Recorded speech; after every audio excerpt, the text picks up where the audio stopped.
Well, hello and welcome to Faith, Philosophy and Life with me, Mr. Shelton. It's great to see you again. I hope you're all doing well.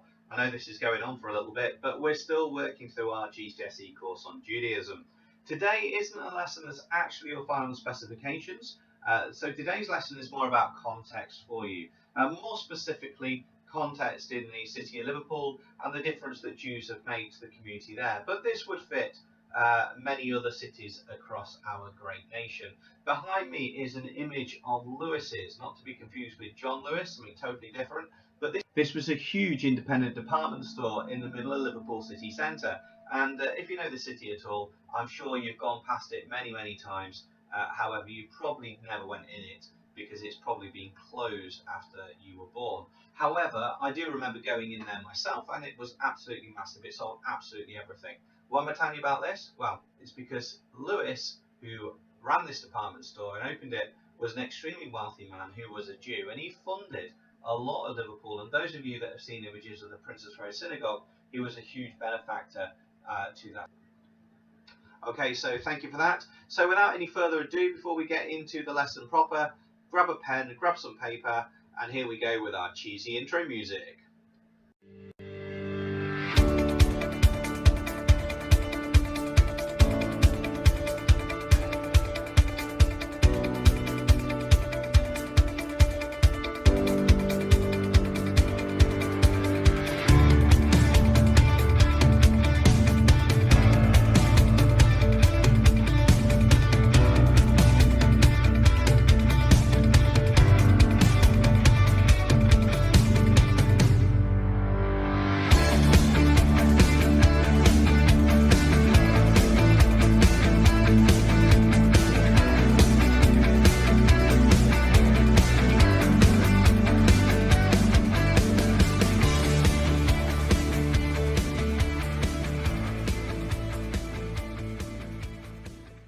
Okay, so the image behind me then is an image of the timeline that we've been looking at already. It starts at Adam and Eve, through to Noah, through to Abraham and Joseph, and then they're in Egypt as slaves, and they escape through the Exodus, and then you get the Ten Commandments, the Promised Land, you get King David, there's the falling out with Solomon, and the tribes split, then you end up in exile, they return to Jerusalem with Nehemiah and Esther, and then they get exiled again by the Romans. And the Jews are probably in exile for, well, a long time, at least till 1947. You've got the horrors of the Holocaust that take place just before that.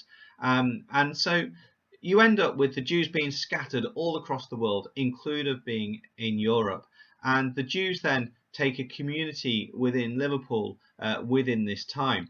So what we're going to do today is we're going to think about this big question. How is Judaism in Britain shown today? How is Judaism in Britain shown today? So that's our title for today's session. Our learning objective is to explore how the Jewish community has influenced Liverpool throughout the centuries and today. Now, the purpose of this lesson is to be a bridge between what we've learned through the Tanakh, what we've thought about the Holocaust, and how it is a living faith today in Britain. So that's really what we're thinking about. So what I'd like you to do is to get the title written down. Always useful to have the title. As we go through today's session, please feel free to pause whenever you need to.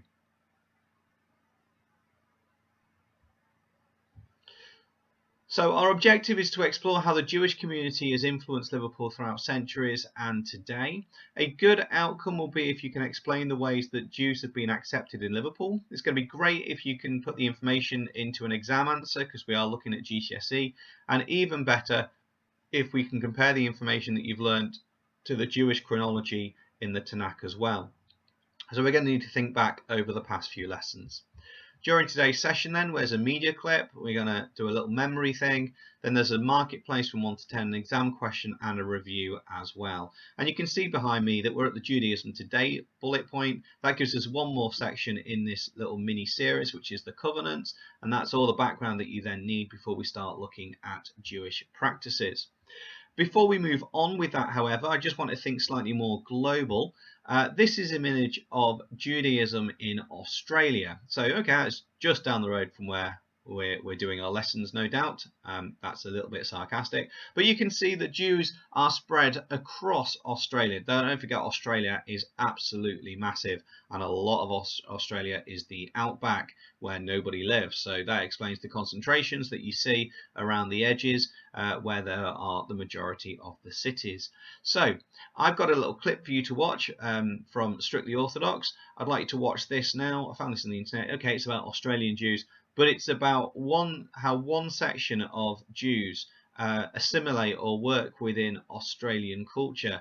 And then we're going to compare that with Liverpool, and we'll see that it is somewhat different. So here we are, random clip from Australia. 3, 2, 1, go.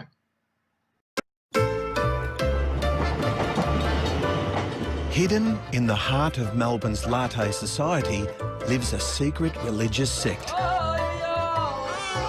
An ancient Jewish community whose traditions date back to biblical times. Just because the world has changed, we haven't changed.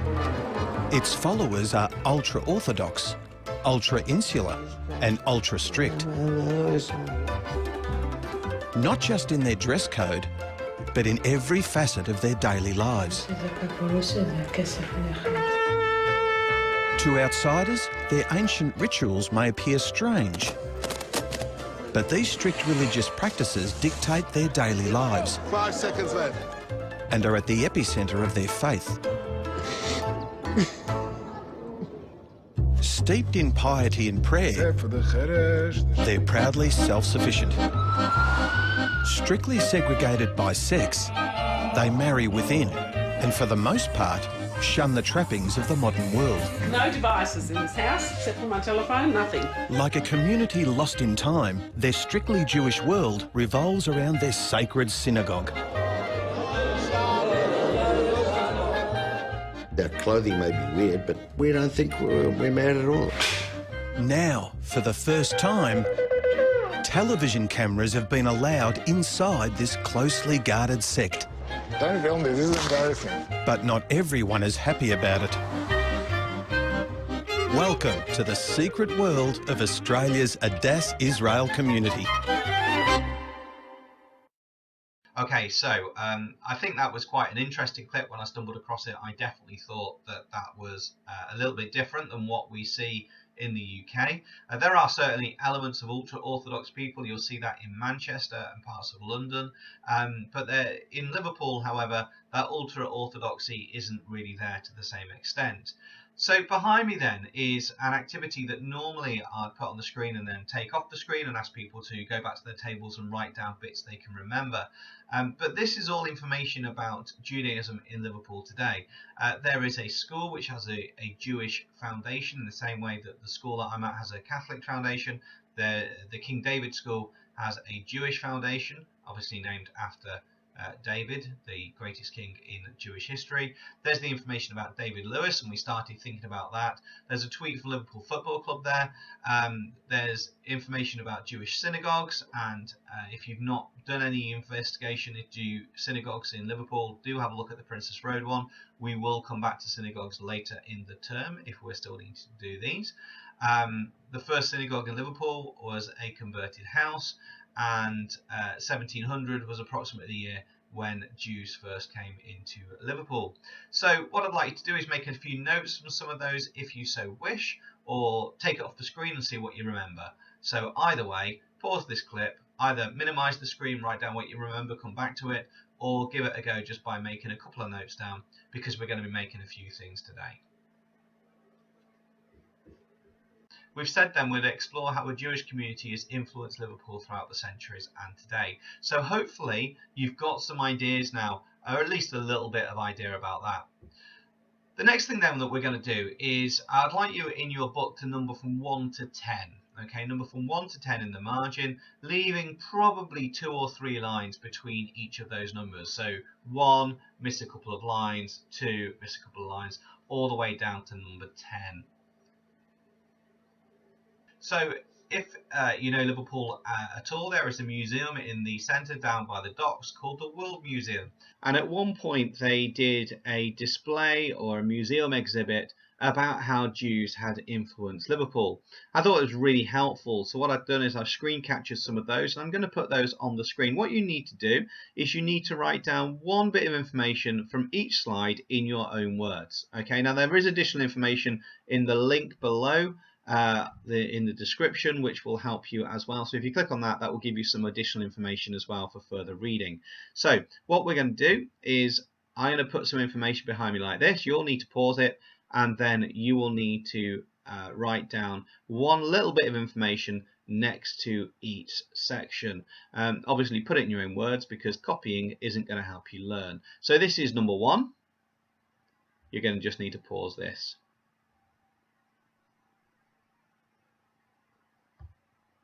This is number two.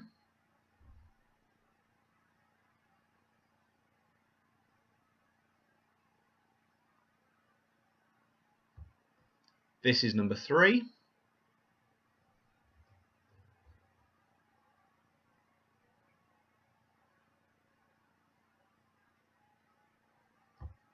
And number four.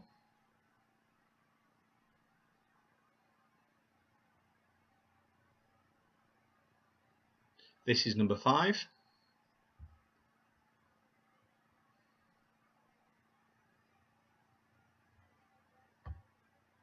Number six.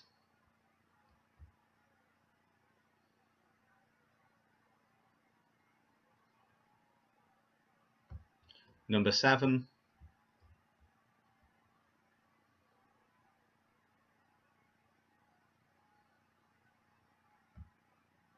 Number eight.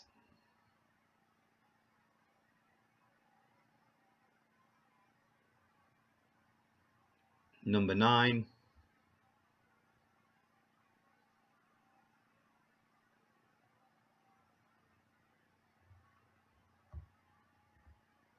And number 10.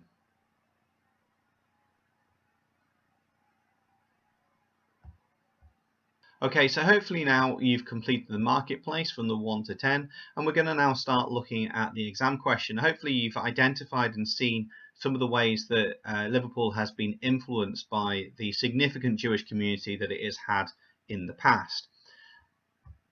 If you haven't yet had a chance to look at that additional document, please do so. So this is our question for you to think about. We're not answering this question. This is just for you to muse about. Some of you might want to make a few notes. How would Liverpool be different if Jews didn't live there? Now, this is obviously weighted towards Liverpool City. However, in the area that you live in, there may well be a Jewish population. If you're not sure, do a quick Google and just have a see what the census told you from 2011. Compare it to 2001 as well, and you might get some interesting statistics. Now, most exam boards do require you to know a little bit about the census. It will probably have been covered in another unit rather than Judaism. However, if you're not sure what the Jewish numbers are, do have a quick look. So how would Liverpool, in this instance, be different if Jews didn't live there?